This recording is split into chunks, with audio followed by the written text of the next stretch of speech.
नमस्कार, मी गौरी पाटील तुम्हा सगळ्यांचं आपल्या चॅनलवर खूप मनापासून स्वागत करते। तर आपण आपल्या चॅनलवर दर आठवड्याला व्लॉग्स, लाईफस्टाईल, रेसिपी अशा अनेक व्हिडिओ पोस्ट करत असतो। तर चॅनलवर जा, बाकीचे व्हिडिओज पण बघा। मला खात्री आहे की तुम्हाला नक्की आवडतील आणि लाईक, शेअर, सबस्क्राइब करायला विसरू नका। तर मागचा व्हिडिओ जो आहे तो एंगेजमेंटचा टाकले, त्याच्यानंतर मी बरेच शॉर्ट्स पण टाकलेले। तर शॉर्ट्सला पण छान व्ह्यूज आले आणि आपल्या त्यावाल्या व्हिडिओला पण चांगले व्ह्यूज आलेले आहेत।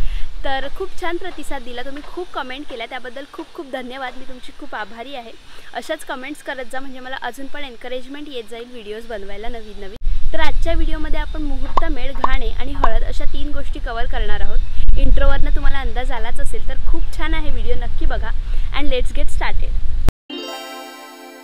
साखरपुडा झाला आणि लगेचच घाणे कुटायला सुरुवात झाली। तर मुसळाने उखळीत घाणे कुटले जातात।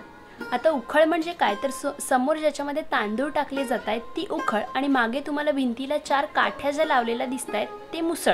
तर पूर्वी घरचा भात घेतला जायचा आणि ते भात उखळीत कुटलं जायचं, त्याला भात कांडणं असं म्हटलं जायचं। पण आता ते शक्य नाही, म्हणून मग घरी पिकवलेले जे तांदूळ असतात, शेतात पिकवलेले, ते तांदूळच काढले जातात। त्याचं कारण असं की पूर्वीच्या बायकांना उखळ, मुसळ हे वापरण्याची सवय होती, पण आता ते राहिलं नाही। रीत करण्याचं स्वरूप जरी बदललेलं असलं तरी ही परंपरा टिकवणं मात्र कायम आहे। तर आधीच्या हळद फोडण्याच्या व्हिडिओमध्ये तुम्ही पाहिलंच असेल की सवाशिणी नवरीला 5 वेळा विचारतात की हळद फोडली की फोडायची आहे। तर 4 वेळेला नवरी असं म्हणते की अर्धी फोडली आणि अर्धी फोडायची आहे, आणि 5व्या वेळेला नवरी फायनली म्हणते की हळद फुटली, आणि अशा प्रकारे हळदीचा कार्यक्रम साजरा केला जातो। तर सेम तसंच घाण्याचं पण असतं। सवाशिणी नवरीला 5 वेळा घाणे कुटले की कुटायचे आहेत असं विचारतात। तर आधी म्हटल्याप्रमाणेच नवरी याही वेळेस 4 वेळा म्हणते की अर्धे कुटले, अर्धे कुटायचे आहेत, आणि 5व्या वेळेला ती म्हणते की घाणे कुटले। तर अशा प्रकारे घाणे कुटले जातात। तर एकमेकींचे मुसळ एक्सचेंज करता करता घाणे कुटले जातात, आणि त्यानंतर मग ते तांदूळ असतात ते फुंडले जातात।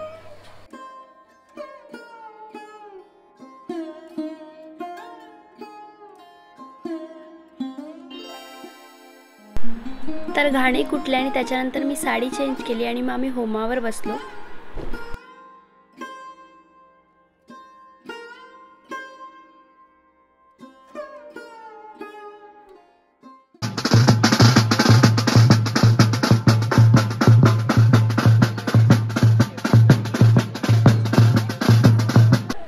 तर होम हवन झाला आणि आता सगळे मुहूर्तमेढ आणायला आलेले आहेत। तर आमच्याकडे मुहूर्तमेढीला उंबरमेढ असंही म्हटलं जातं, कारण ती उंबराच्या झाडाची असते। सगळ्यात आधी उंबरमेढ घालावी लागते। त्याचं कारण असं की उंबराला आपल्या संस्कृतीत देवाचं स्थान दिलेलं आहे, आणि मुहूर्त म्हणजे सगळ्यात आधी, त्यामुळे गणपतीप्रमाणे उंबरमेढीला मानलं जातं आणि मग त्याची पूजा केली जाते। तर मुहूर्तमेढ आणण्यासाठी एका जोडप्याला जावं लागतं, त्याला मुल्हारा जाणं असं म्हटलं जातं। तर सगळ्यात आधी उंबरमेढीला हळद लावली जाते, आणि मग ती हळद म्हणजे देवाची उष्टी हळद नवरीला लावली जाते।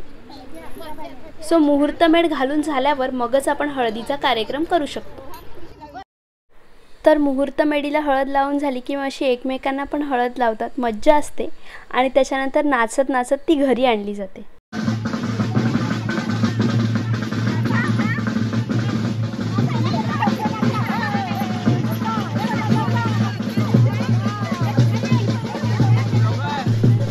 घरी आणल्यानंतर मग उंबरमेढीची पूजा केली जाते, आणि अशा प्रकारे मग उंबरमेढ घातली जाते।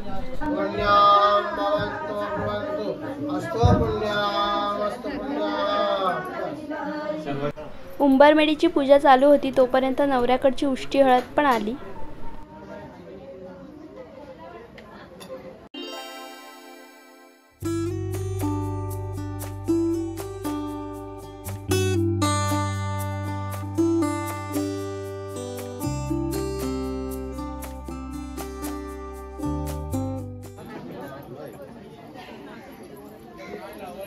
चलो चलो चलो चलो चलो।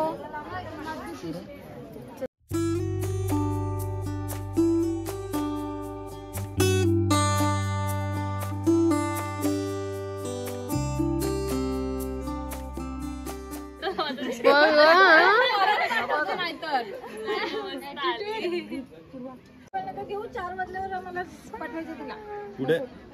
मेकअप कसा व्हायचा, संध्याकाळचा आहे ना सगळं।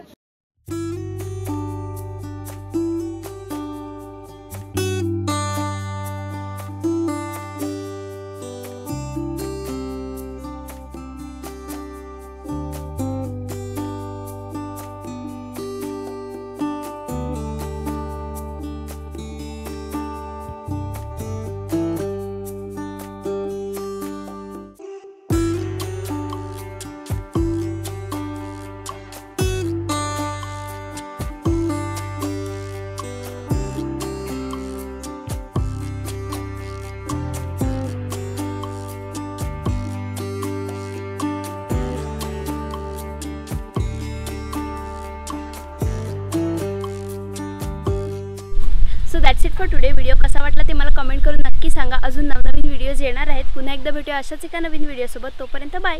सबस्क्राईब करायला विसरू नका.